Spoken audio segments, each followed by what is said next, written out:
Right now on WFAA News at 4 o'clock, crews are on the ground and in the water, still desperately searching for those still missing in the deadly Central Texas floods. Right now, 41 people are still listed as unaccounted for. 89 people have died, including 27 campers and counselors from Camp Mystic. More than 400 first responders and more than a dozen canine units are helping in the search and rescue efforts today. Volunteers on foot and on horseback in one of the hardest hit areas of Kerr County say that large amounts of debris there are hindering their efforts to find the missing. For a lot of days, or a lot of hours spent chainsawing in order just to be able to traverse, 50 feet down the river.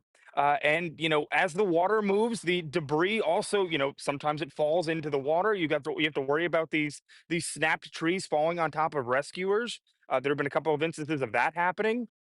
It is dangerous work, to say the least, and with chances of rain on the way, could it hamper efforts even further as crews continue to race against the clock to find more people? For a better idea at where this flooding took place, here is a map on your screen showing especially the Kerrville, Hunt, Ingram area, and that is where we find Chris Lawrence this afternoon, who is on the ground in Kerrville. Chris, what are you seeing there today, and how are people there processing all of this? Jason, let me take the second part of your question first. I think a lot of folks here are still coming out of that initial feeling of shock. Although I will say we have heard a lot more talk today about what needs to be done to make sure this never happens again. As to the first part of your question, what we're seeing, I can tell you the Guadalupe River is actually not as high as it was. I want you to take a look here. You can see it's still running, but I want you to take a look out there and see some of those trees and like that, so you can see and get an idea of just how high that water was at one point to push those trees down. And when you've heard that search and rescue person talk about all the stuff in the water, that gives you an idea why they're having so much trouble. I also have a few photos that I would really love you to take a look at, because take a look there on your screen right now. These are some of the victims who have lost their lives, who are still missing, as well as those who survived. In fact, one counselor at Camp Mystic spoke about what she's lost in just the past few days. I've lost near friends, best friends, my boss, my godchildren, my house, my car, all those materialistic things, but it's those people that still haven't been found, some of them. I'm just praying for their recovery and everyone else affected as well.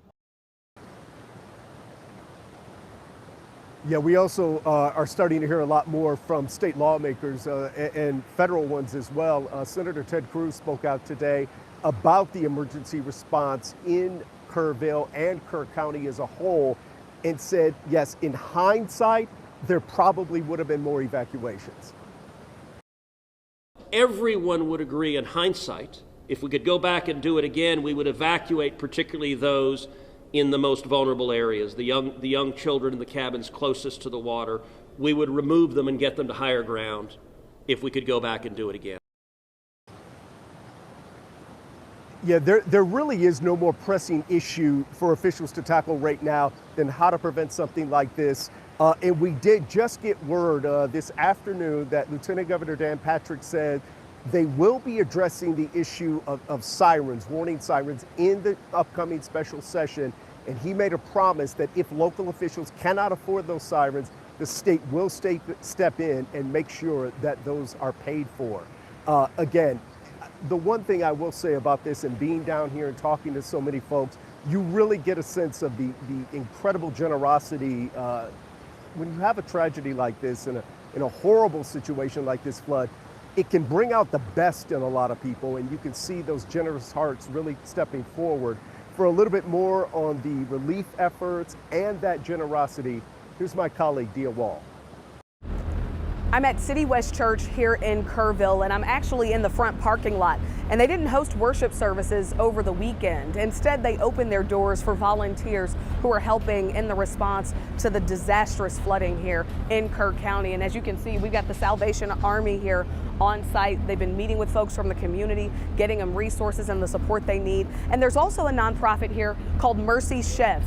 They have this huge refrigerated truck filled with food that they're helping to prepare on site. And they're doing it inside of this mobile kitchen. They're cooking thousands of meals per day to feed, again, those first responders who are on the ground.